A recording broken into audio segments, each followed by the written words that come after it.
नमस्कार मित्रांनो, मनी मॅनेजर्सच्या निफ्टी ॲनालिसिसमध्ये आपले स्वागत आहे। आज निफ्टी फ्लॅट ओपन झाली 24,140ला आणि 24,050 ब्रेक करून 24,008चा लो दिला आणि पुन्हा अपसाईड मूव करत साधारण 1 तासात जवळजवळ 24,180 टच केले।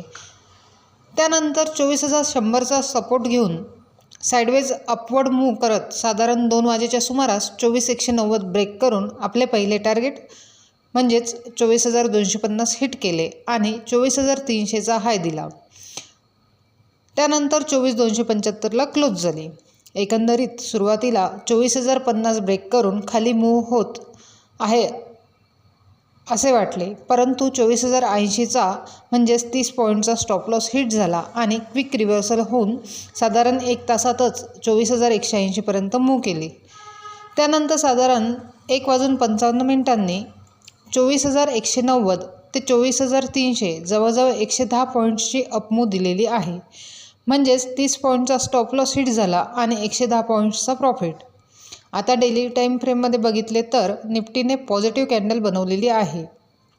तसेच 24,350 हा एक मायनॉर रेजिस्टन्स असून 24,535 हा एक स्ट्रॉंग रेजिस्टन्स आहे आणि 23,900 हा स्ट्रॉंग सपोर्ट आहे। 1 तासाच्या टाईम फ्रेममध्ये बघितले तर inverted head and shoulder pattern form होऊ शकतो। तसेच 24,100 आणि 24,360 या दोन महत्त्वाच्या लेवल्स आहेत। जर 24,360 ब्रेक झाले तर 24,600 पर्यंत निफ्टी जाण्याची शक्यता आहे आणि 24,100 ब्रेक झाले तर पुन्हा 23,900 हिट होऊ शकते। आता उद्यासाठी बघितले तर 24,190 आणि 24,080 या दोन महत्त्वाच्या लेवल्स आहेत। 24,190 हा एक सपोर्टचे काम करू शकेल, त्यामुळे या लेवलला एक रिट्रेसमेंट घेऊन अपसाईड मूव होण्याची शक्यता आहे। जर ही मूव झाली तर 24,360 पहिले टार्गेट आणि 24,450 दुसरे टार्गेट होऊ शकते।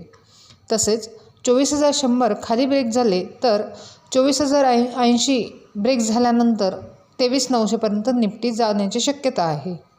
Overall Nifty weekly positive, daily positive आणि 1 तास टाईम फ्रेममध्ये देखील पॉझिटिव्ह आहे। सो आपला व्ह्यू हा बाय ऑन डिप्स असणार आहे। अशाच निफ्टीच्या ॲनालिसिससाठी चॅनल सबस्क्राईब करा, तसेच व्हिडिओ लाईक आणि शेअर करा।